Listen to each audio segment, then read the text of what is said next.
Hey,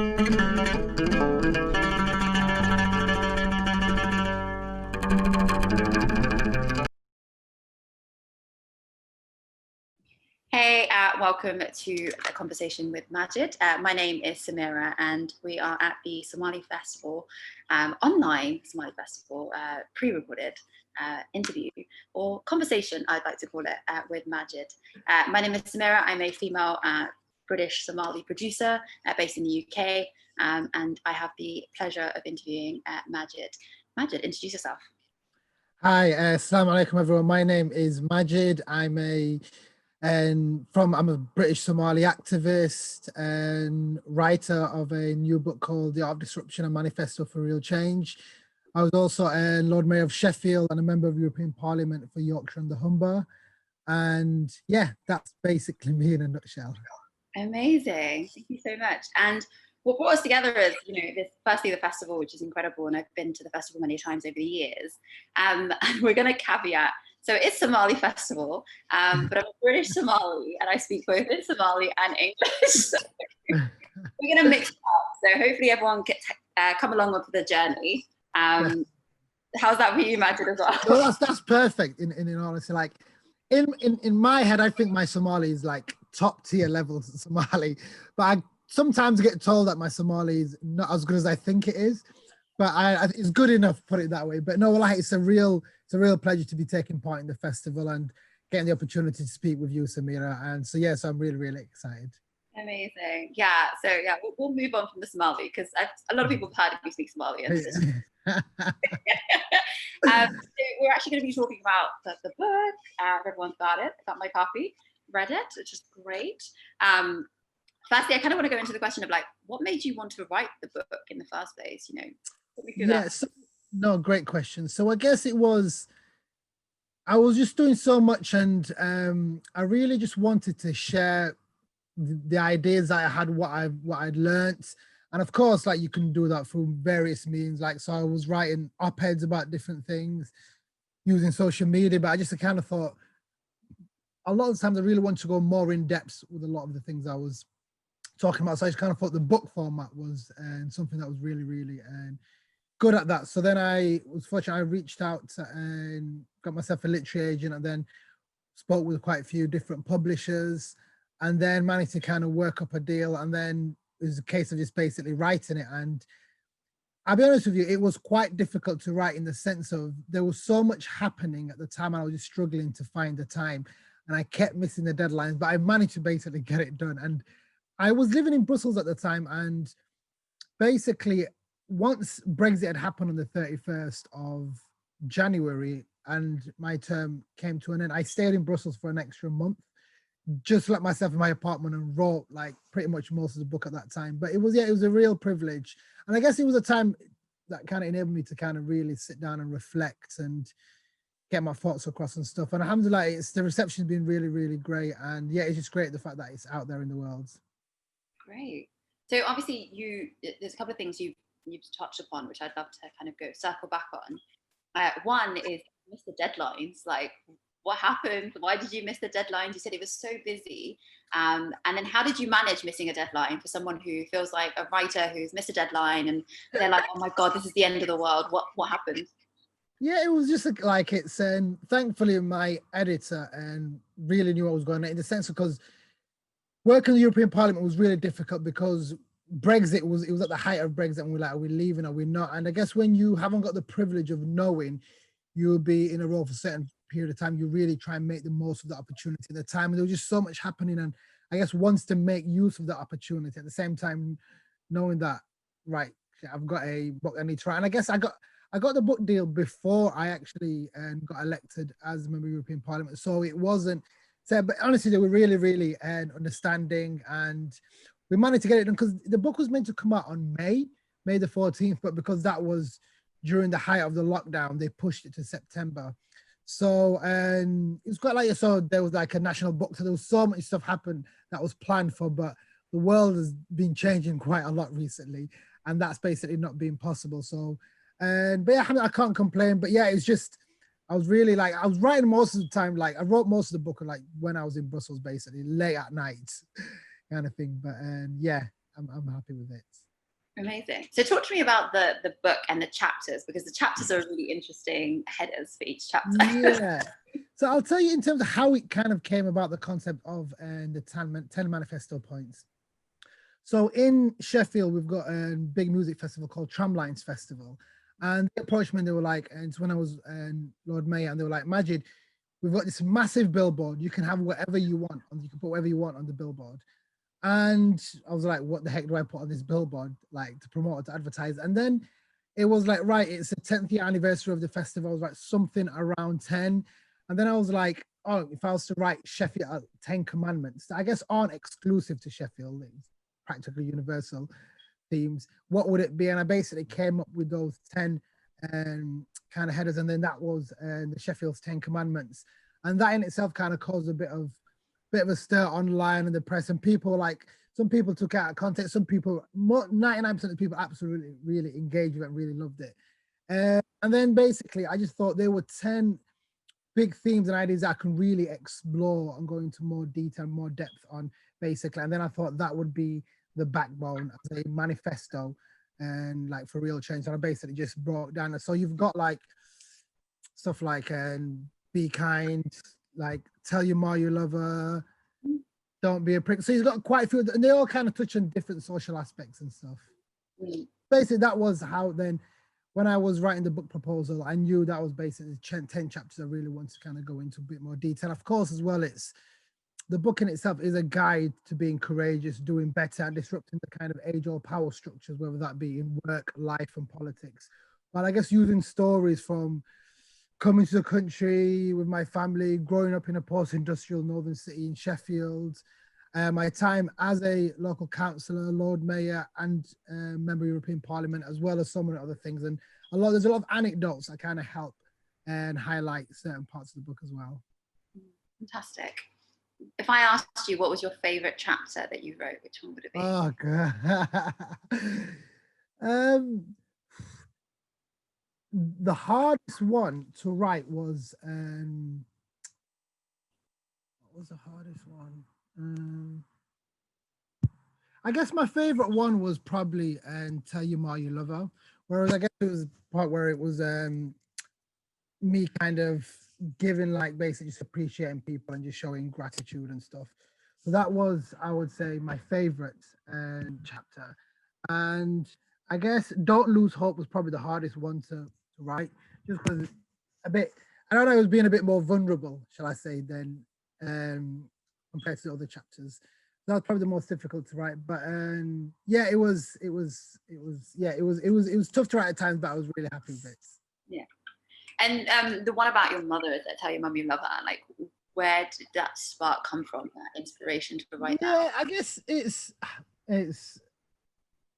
like, everything I've achieved, of course I can say is through, like, I could say it's hard work, but we all know hard work alone doesn't get you far enough. There needs to be sacrifices, opportunities, taking risks, luck at times. But then they say, what is luck? Luck is just when preparation meets opportunity.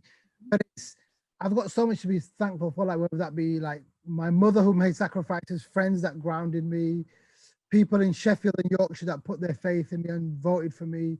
So I guess it's just highlighting the fact, I guess, that one person alone, like, you can't do things by yourself. You do need to have a support network. You do need to have people like who are backing you. So it was just a case of really just paying homage, and like my mother played a key part in that.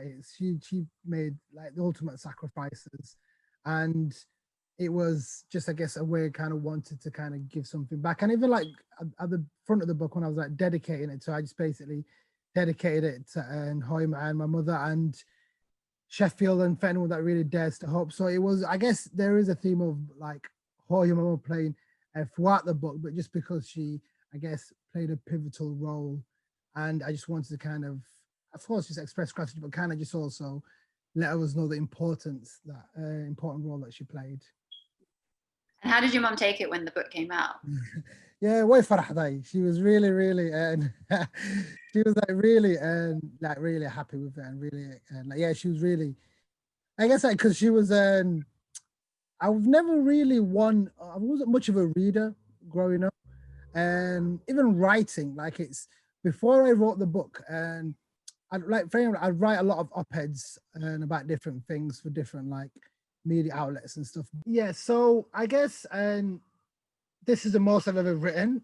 I've never written a book before, but I have written a lot of op-eds before for different media outlets on certain issues, and like writing at university, of course, for my course that I studied.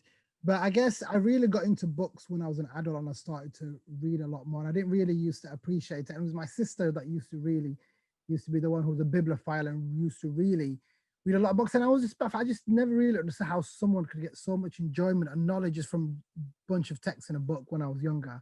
Of course, I take a lot of value in it. And I'm always a person that I wish I read more. I wish I read more now.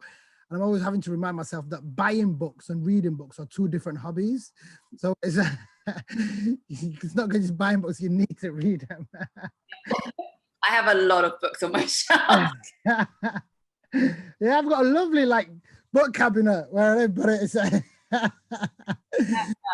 walking, but oh wow, this person's so well read, and like, but of course, like and I'm not like I've done it a couple of times where I picked up a book and I'm like, reading, I'm like, oh, this book is trash. I can't be bothered. I'm going to stop reading it. So I don't really ever feel the pressure to like, no, I've started, I have to finish it. Like I'll just basically and stop. But I do like, that happens rarely, to be honest. So it's, I do take a lot of effort into looking and checking out books before I actually buy them. But that's it. I'm not going to buy any more books until I've read the ones I've got. Okay. But you bought your own book. Your own book's on the shelf now, right? Yeah. Definitely. Did you, where is Toyo at the moment? In the UK? Is she traveling? Yeah, so Hoya's in Sheffield at the moment. The family's based in Sheffield and London. So yes, I'm in London quite often as well. But you know, like Sheffield is definitely home. And we've got like there's a large Somali community in Sheffield. There's a Somali community in most places around the world. But yeah, so there's like Sheffield. She's based in Sheffield. She's doing well. She's been shielding. We've been basically trying to make sure that she's like, especially because she's in the vulnerable group with health conditions and stuff. So with the whole virus and everything, she's been keeping herself busy, like doing lots of gardening and always on the phone, like planning. She also like, and my sister run a small charity and looking after Somali orphans. So she's always busy and really I never see her having a break or really stopping. So she's a trooper, mashallah. Mashallah, amazing. So we've talked about the book, we've talked about the chapters and your relationship with your mum. And I think for me, what I'd love to know is what would you like, say, the younger generation, I say young because apparently I'm old now, but the younger to take away from the book?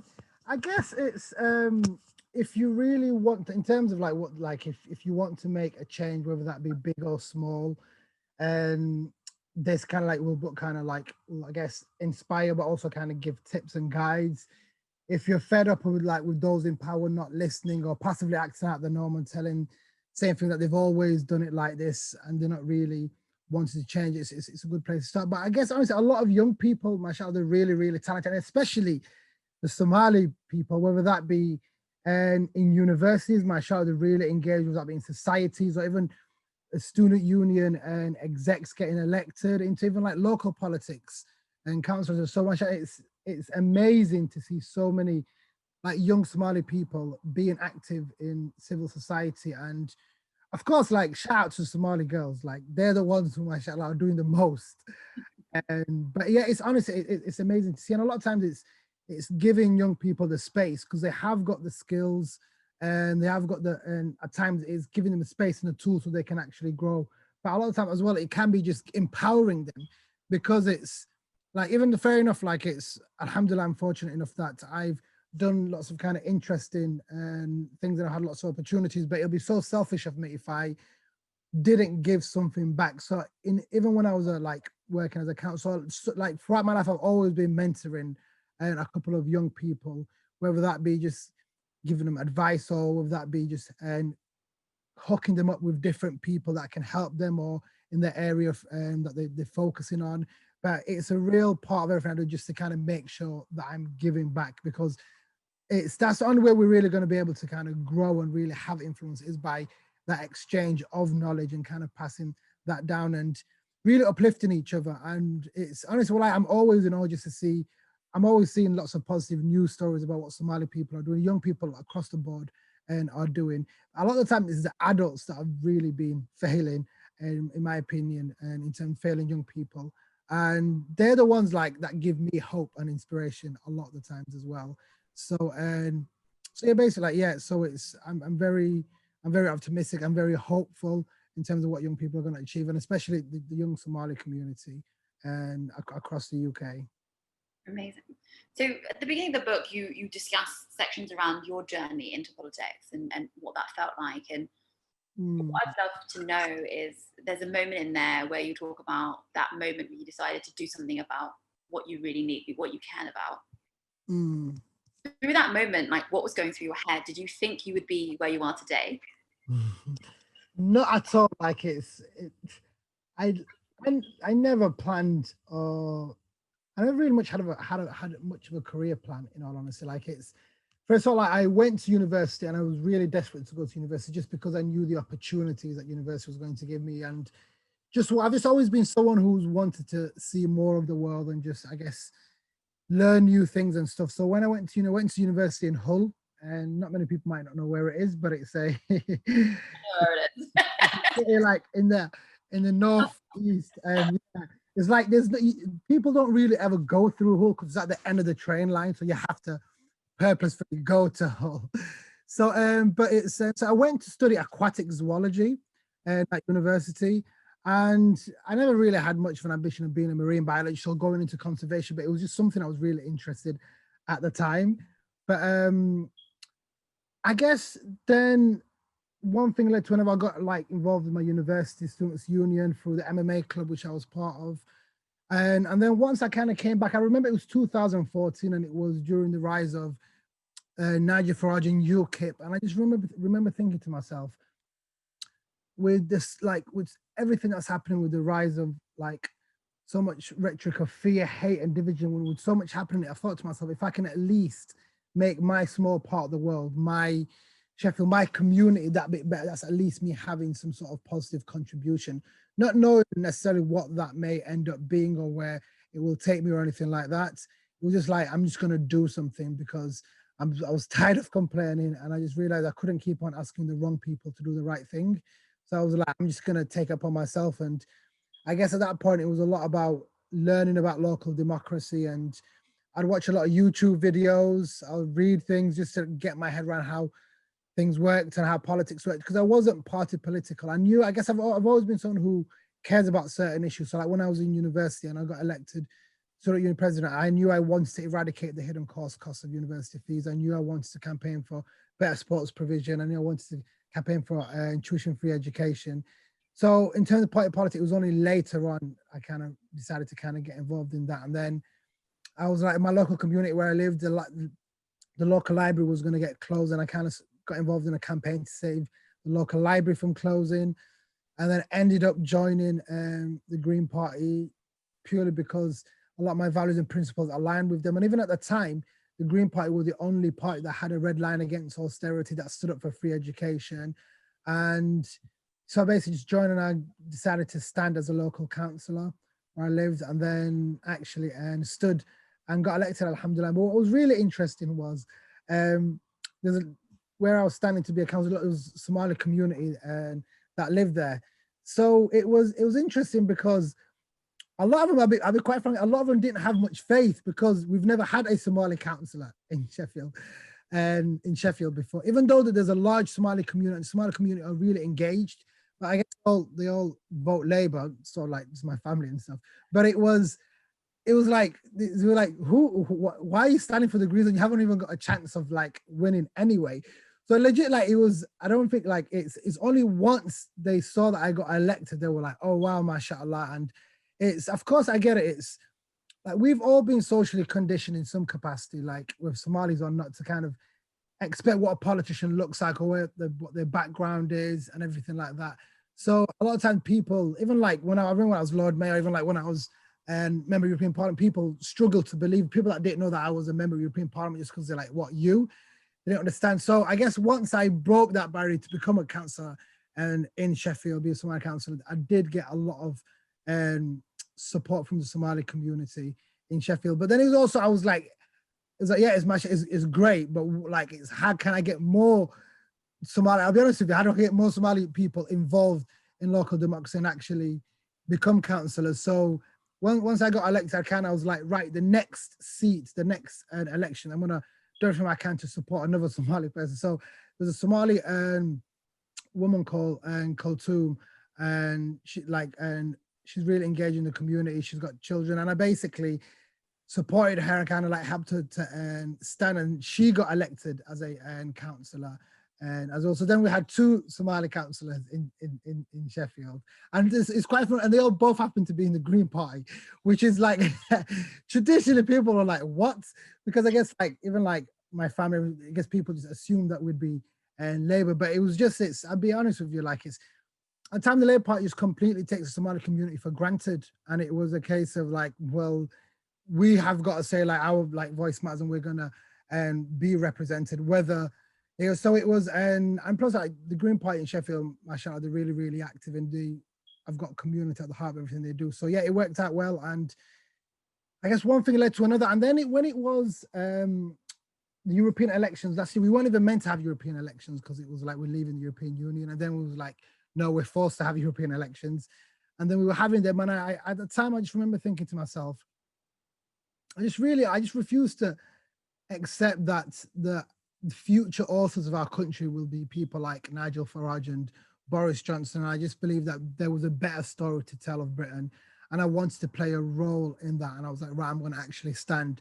And I stood with a message of like, immigrants make Britain great. And I just was traveling around Yorkshire trying to get elected. And even though we've never had a Green member of European Parliament in Yorkshire, and then alhamdulillah, it really worked out. Sheffield really came out and voted for me, which was a real blessing. And then worked out, and then I got elected. So to answer your question, I never thought or ever expected to be doing what I'm doing, but I guess sometimes things happen in mysterious ways. And I guess I've always been someone, of course, who's been ambitious, and I've always wanting to learn new things, take myself out of my comfort zone. But it's always been like, as long as I feel like I'm having a positive contribution to those around me, I feel fulfilled and I feel like content in what I'm doing. That's beautiful. And I think the theme that came through is like uncertainty. You seem to thrive on this idea of uncertainty, that you were just doing the right thing at the right time at that point in time. And it's quite fitting for 2020 to have that conversation now, because there is a lot of uncertainty. What would you advise someone who is going through this uncertainty and think about they want to do good, they want to really make real change, but they see the sea of uncertainty that is 2020 right now? Yeah, it's honestly, this whole, I guess like the whole recent global events, whether that be we've seen a lot of climate and change crisis happen at the moment. We had the whole Black Lives Matter bringing a race in the forefront of people's consciousness. We've got the whole coronavirus. I guess all these global events have really transformed what is like politically possible. And if anything, the coronavirus has really exposed not only the deep inequality within our society, but also has proven that what many people have been arguing, that we are only as secure as the most vulnerable amongst us. And I think everything's completely changed. Like the realms of what can be done have dramatically expanded over the recent events. And I think as a result, we all have to reconsider what's possible and demand more than anything else.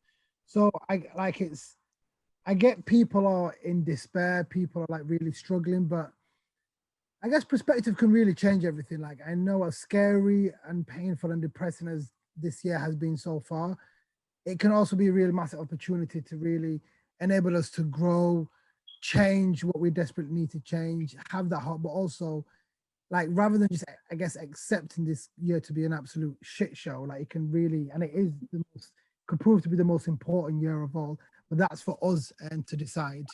And honestly, I have seen so many people struggling, so many people, like whether that be online or offline, saying that, oh, their situation is completely hopeless, saying that the government's not listening, that we can't win, I'm going to give up. But I can't help but feel that's exactly what they want us to believe and do. But we can't really afford, and I know it's difficult, but we can't afford to be in a state of despair.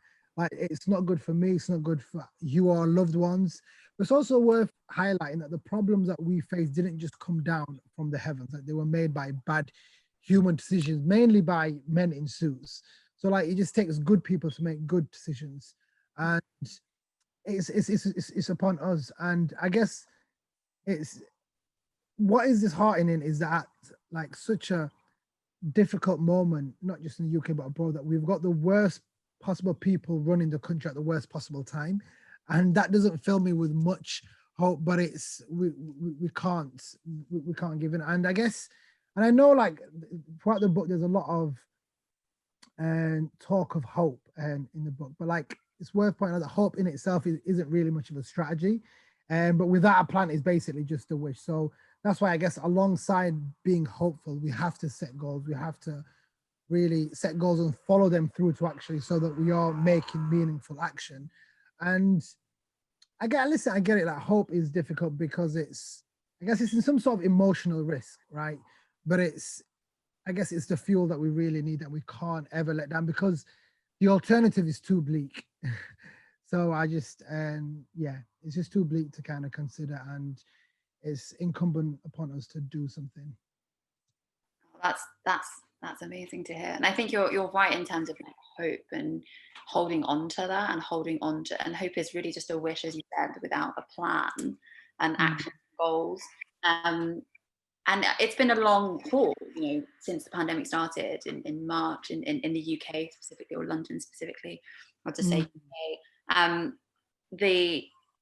From March to now, there's been so much emotional upheaval. People like really feeling the wave of like, okay, I can get through this. Okay, I can't. Okay, I can get through this. Okay, I can push.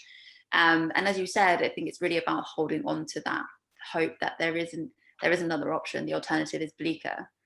Yeah, and there's a lot of people who are struggling, like in the gig economy or whatever. Like, it's a lot of people, jobs are being affected, security, health. Like, we can't forget that people are still out here dying, even through the coronavirus directly, but it's because they can't see, like, the NHS is stretched, so they can't get the healthcare supports that they need. So it's I get it. Like, it's a very testing time at the moment. So we really, and I guess, have to, like, we have to really, like, be compassionate towards each other. There are a lot of people, even, like, especially, you would never really know that people are struggling unless they actually say, until they can, unless they kind of come out. And mental health we also know it's completely rife, and it's always been a problem in the UK, like even within Somali community and many other communities. And it's like 1 in 4 people suffer from mental health issues throughout their lives at some point. So that's guaranteed, people in our family, people in our friendship groups, or whatever. And it's just a case of just really bearing that in mind, and just, first of all, just showing yourself some love, and just making sure that you're looking after yourself, but also just being compassionate to other people. And yeah, just like, yeah, it's tough. So of course, like, just look out, but yeah. And it's this idea of like looking after community comes through in your book for me, like this idea of like this community that you have built around you, and the people who support you, the individuals who've backed you throughout, and then on top of that, and then on top of that, the people that you met every day who sparked some sort of joy or conversation. And one really stuck out for me, which was essentially, I think it was D on the bus. And that conversation, and you said, I wanted to say hi to people, and you started saying hi, and then you found out later on this idea that you don't know anyone what they're struggling with at that point in time, until at some point in the future you might find out. So that was a very heartfelt story. And how did it make you feel when you received, I don't want to give too much away, but received that that note? Or I guess it's sure what I hate is this, I'm saying, it's like, you really never know that an action that you can do that is so simple can have a massive impact and effects on someone else's life. And it's just basically just being cautious in how we engage with other people, and basically just being kind to one another. And I guess it's like, it took me by surprise, of course. I never really knew what was happening or what was going on. I was basically just, I guess, going about my day as normal and basically just trying to, and I guess like the reason I guess, yeah, just basically just being kind to one another. And I think the reason I was, I kind of, I guess it's because I've received a lot of love and compassion and kindness myself.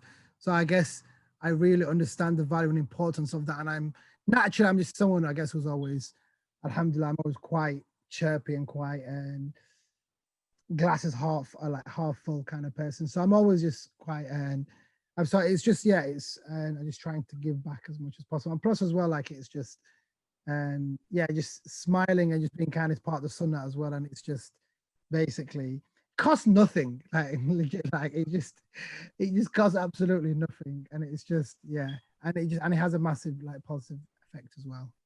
Yeah, and it's true because you can see it in your stories, and it's hilarious because I was reading that part and I was like, oh my god, I did the same thing. I was like standing at the bus stop and nobody spoke to each other at all, and I was like, new in the area, and I was like, no, this is not on. So I started talking to them one by one every day, and then by like 6 months, everyone was chatting and holding the bus to each other.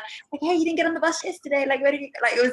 I was like, it just makes so much more like a joyous journey. Like it's cold now in the winter. It's cold, dark. And then on top of that, you're not talking to each other. You just headphones in, like, on the phone. Yeah. Human connection is really simple with a smile or like hello. And I think it was something that was really beautiful that came through on your book. It's just like that human connection throughout your different parts of your journey. Yeah, no, thank you for sharing that. That's also really deep and meaningful. No, definitely. Amazing. So I'm conscious of our time, so we're going to keep going, but because Hannah will tell me off when it's time to go. We'd love to talk about languages because there's something we spoke about, we talked about at the beginning around like speaking in Somali and speaking in essentially in English. And how did you find, if you were to transition, and this is a ballpark question here, I'm just going to throw you out there, transitioning, say if you had to speak in Somali and do Somali politics, like how do you feel? Hey, let me tell you, you know, like sometimes like, because like I speak Somali at home with my mum, my sister and family and stuff. So in my head, like my Somali is top. Like it's like, because I've never really been challenged enough, like in terms of having to like, because so like, I just remember at the last Somali Week festival and at the opening, like a couple of like Somali press there, and then some, I put a mic in my face and just started like firing away. And I was like, whoa. Like it's all of a sudden I'm just like stuttering and I'm just like, like it's like, honestly, like it's alhamdulillah, my son, like it's good enough. Like in terms of transitioning, like Somali politics, like nah, I'm not at that level. I'll be quite frank, right? But what was really amazing was, and one of my assistants, my chief of staff was a Somali guy called Abdulaziz, and who's a friend in Brussels. And you know, it was so amazing to be in an environment like and be able to speak Somali and nobody understand you. Like honestly, it's like some sort of superpower. And like, we're just literally like in the office and like and plus like there's stuff like in the European part, there's like every European language is spoken, and we're just like talking about people, just talking about issues freely, like and confidently, and just like even saying jokes and it's honestly, well, I like it's such a blessing to be able to speak the Somali language, and but yeah, so that's been yeah, it's always like, so alhamdulillah, I can speak it confidently with other people, and you know, like I want even from a young age I used to translate, like because I guess when you're young you pick up the language quicker than your parents, but even like for like my mum's friends or different people, even with accounts, I was always like translating and interpreting and for different people and stuff. So like I'm comfortable in that sense, but it's in terms of like getting into like the nitty gritty Somali politics and like I just tend to stay out. First of all, I just tend to stay out of Somali politics. I guess because I don't really fully understand it, and even though like at times I'm just like look at and I'm just like I wish things were a lot better. I'm like in terms of like the priorities and stuff like that. But then again, like I really have not looked into it that much, and I know you're gonna think it's terrible, but I've actually not been back since we left in 1994. And like it's my I know. And it's like every time I see pictures, people going having a great time. So inshallah it's part of my plans at some point. Well, I was thinking of going at some point this summer, but as we know, that got cancelled. I think every plans got cancelled this year. Everything cancelled. Yeah. So maybe hopefully inshallah next year. But you know what was interesting? Like and I'm sure a lot of Somali people can relate to it, right? Because there's a part in the book where I talk about I was 16 at the time, and just in terms of the arts in general, right? It's every parent wants what's best for their children. Yeah. That goes without saying, right?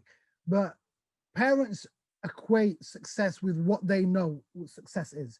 So like with many people, it's like doctor, lawyer, engineer. And the reason those jobs, they kind of encourage their children to go into that jobs is because it provides security and stability, which they may have not necessarily had themselves.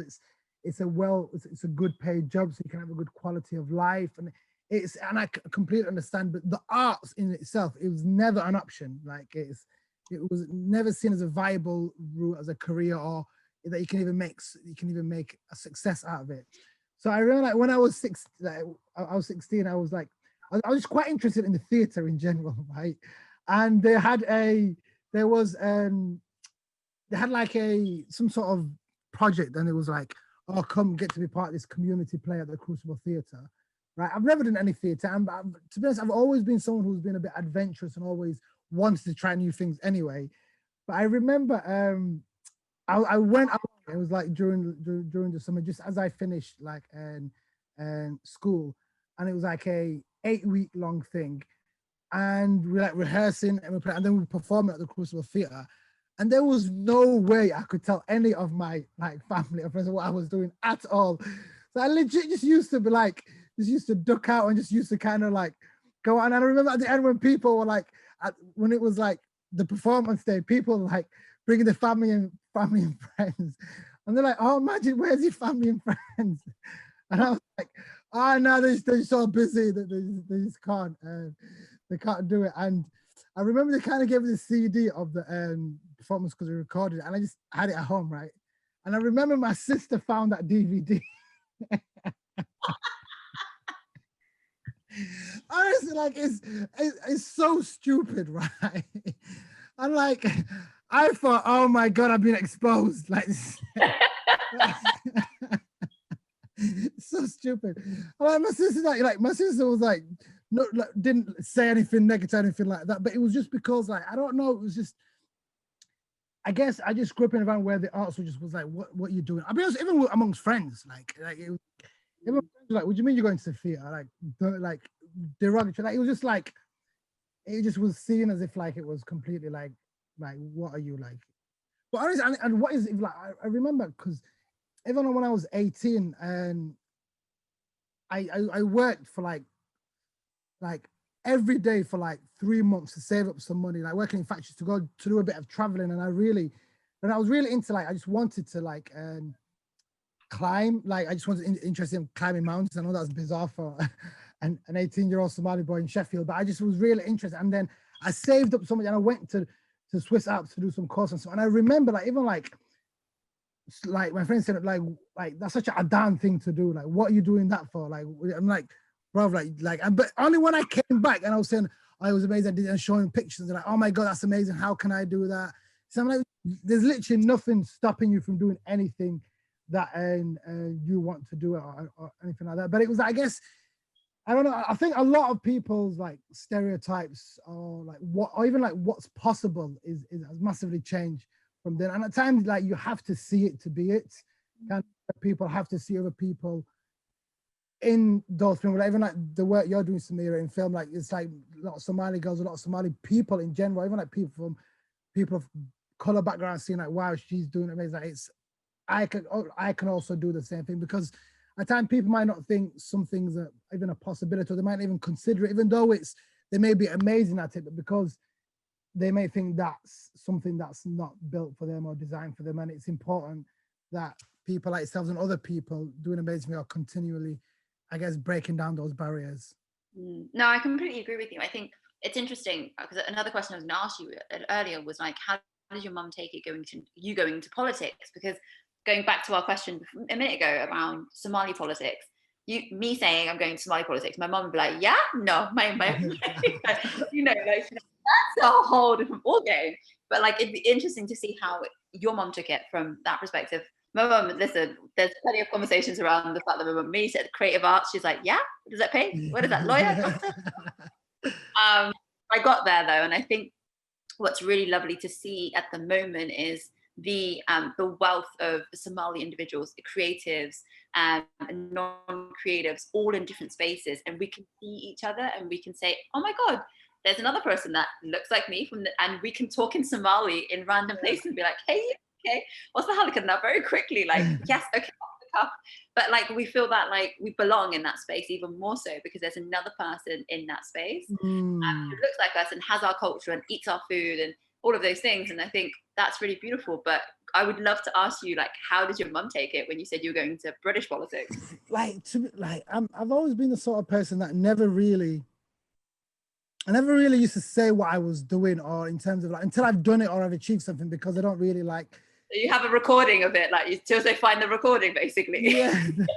No, just because even if I was to discuss it, like, or say, I'm like, even share my plans or thoughts, it's just, I guess, if I keep it to myself, I avoid getting lectures or having like other discussions. So I'm just like, only once I've achieved something I've got, then I can like, I'll announce that I've got this, or I'm doing this and that. But like, my mom never really understood, like, but alhamdulillah, she was like fully gassed when she found out I was like, the Lord, man, like, it's like, of course it's, and she's proud and everything. But I guess even her worldview was massively expanded in terms of what was possible and what you can make careers that we can make. So she just, I guess, even she's been a learning process for her, and as well as it being from being other people as well. And she didn't really understand at the beginning, but alhamdulillah, now she's really proud and stuff. Fantastic. Okay, so we've got a couple of minutes left before I kind of will wrap it up for us. And to end the kind of conversation, I'd love to know, like, what is the one word you would describe your journey so far?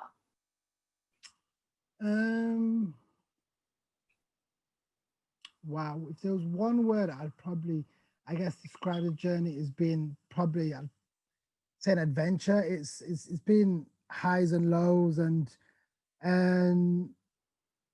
yeah, I probably it's been basically a bit of an adventure, alhamdulillah. And it's, I guess, yeah, it's not something I ever really planned for or kind of just thought would happen. And I'm excited for the future, and as well. So yeah, alhamdulillah, I'm just, yeah, probably alhamdulillah is my word. But I feel very fortunate anyway. So, and I'm just gonna keep pushing forward.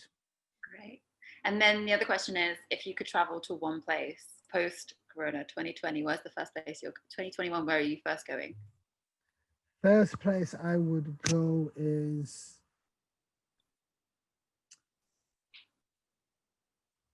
honestly, it's not even that exciting to me. I'd probably visit a good friend of mine I've not seen for a while in Spain, Valencia. So I'd probably go see him, yeah, I'd probably just like, because yeah, as much as like it's like you can do Zoom and face chats and all that sort of stuff, it really doesn't fully replace that kind of human and contact and touch and that aspect. So like, yeah, it's definitely wanting to kind of see people in the flesh. That's great. Like somewhere like, yeah, he lives in Valencia, so I'll probably go see him in Valencia. Fantastic. There's a beautiful arts building you need to go to, and I'm sure you've been already in Valencia. It's absolutely. No, I've never been to Valencia ever. I've been on my list for a while, so I'm just like, I have a PDF doc with all the Valencia stuff, so I'll send it to you. You can go. Oh, for sure, definitely. But it's been amazing having a conversation with you. Is there anything I haven't asked you that you'd like me to kind of like say to the audience or anything like that? Not that I can think of. But no, but thank you. It's been a massive pleasure. And shout out to everyone at the Somali Week Festival and for all their support and everything. And thanks to you, Samira, and keep up the amazing work you're doing as well. And thank you. Behind you. Thank you. Same as you. And I'd love to know last one actually. What are you doing next after the book? What's next? Great question. So in terms of what I'm doing now, so I'm currently working with quite a few European organizations looking at the intersection between climate and race. So, and that's, I guess, the part of the work that I'm doing at the moment. But I'm also partnered with a university in Amsterdam called the University of the Underground, which is an arts university.